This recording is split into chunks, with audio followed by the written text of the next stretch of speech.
Alors, je viens de recevoir mon kit de vérification de taille envoyé par Sabot Sans Fer et je dois maintenant choisir la bonne taille pour le pied de mon cheval. Il faut savoir que quand on mesure la largeur et la longueur du sabot, il peut exister pour une même largeur et une même longueur différentes formes de sabots. Donc, si on veut avoir toutes les chances de trouver la bonne taille d'hyposandale pour son cheval, il faut passer par le kit de vérification de taille afin de pouvoir faire des essais sur le sabot. Je vais commencer par essayer cette taille qui est donc une 125-115. Alors, j'enfile donc la coque de kit de vérification de taille sur le sabot. Je peux remarquer ici différentes choses. La première chose, c'est que le V qui est devant s'est fortement ouvert. Et ensuite, les bords de l'hyposandale se sont écartés. Et je vois bien qu'il faut forcer énormément pour mettre cette coque. Je vais donc éliminer cette taille qui est manifestement trop petite pour le sabot de mon cheval. Alors, on va passer donc après 125-115 à cette taille un petit peu plus grande qui est donc 125-120. Alors, on a une largeur donc de quelques millimètres de plus. Je refais donc un essai et ça va beaucoup mieux à présent. Alors, qu'est-ce que je peux remarquer? Le V est nettement moins ouvert ici. Les bords de la coque ne sont pas écartés. Et maintenant, je vais observer la longueur, voir si elle correspond. On peut remarquer ici que si on regarde de profil, on a les glaumes qui descendent et la partie du sabot qui est en contact avec le sol est entièrement recouverte par la semelle de l'hyposandale. Il manque ici peut-être 1 ou 2 mm. Donc on peut dire que cette taille est un petit peu trop courte de 1 ou 2 mm puisque normalement je ne devrais pas avoir de partie de sabot qui sont en contact avec le sol, c'est-à-dire qui sont usés par le sol. Toute cette partie-là n'a pas d'importance, je parle bien de la partie qui est en contact avec le sol. Alors, cette taille paraît pas trop mal. Maintenant, elle paraît trop ajustée. Le but, ce n'est pas que la coque tienne sur le sabot sans qu'on ait mis le couvre-glaume et les autres accessoires. Normalement, on doit flotter légèrement. Alors, je vais essayer de retirer la coque et là, je me rends compte de quelque chose d'important. C'est que j'ai une grosse difficulté à retirer cette semelle de ce sabot. Et là, c'est caractéristique, je peux en conclure que c'est trop petit. Je ne dois pas prendre cette taille pour le sabot, ça va empêcher le fonctionnement naturel de l'hyposandale. Donc, j'écarte cette taille, 125, 120, ne convient pas. Alors, on va passer maintenant à 125, 125. Donc, toujours la même chose, j'enfile la coque sur le pied du cheval. Alors, j'ai maintenant une 125-125. Vous avez compris qu'il fallait regarder le V qui était devant. Il est très légèrement écarté, c'est pas mauvais signe. C'est plutôt une bonne chose. Ensuite, donc, je regarde si la chaussure flotte légèrement. Ici, je peux tourner légèrement la chaussure sans grande difficulté.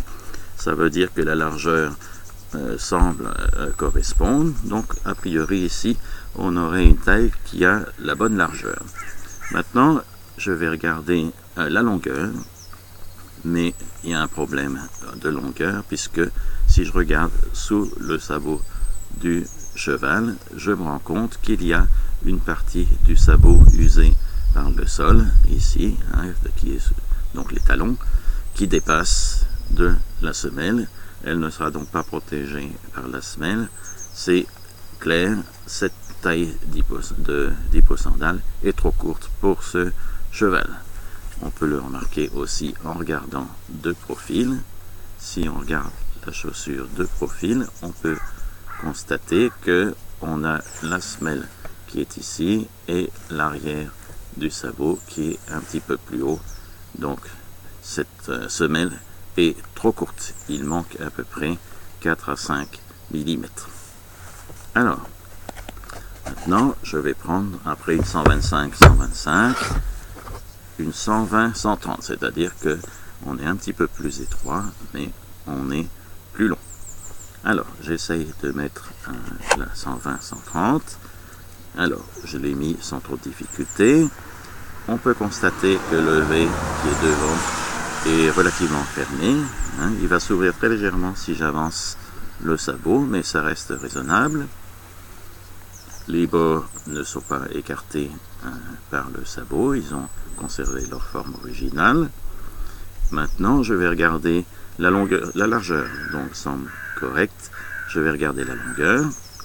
Pour ceci, je regarde sous le pied du cheval et je peux remarquer que sous le pied du cheval, il n'y a pas de partie du sabot en contact avec le sol qui dépasse. Donc, je ne vois pas les talons.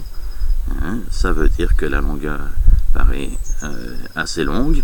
Par contre, il faut vérifier qu'elle n'est pas trop longue. Pour ceci, je regarde à l'arrière ici et je remarque qu'il n'y a pas de semelle qui dépasse de la partie basse du sabot.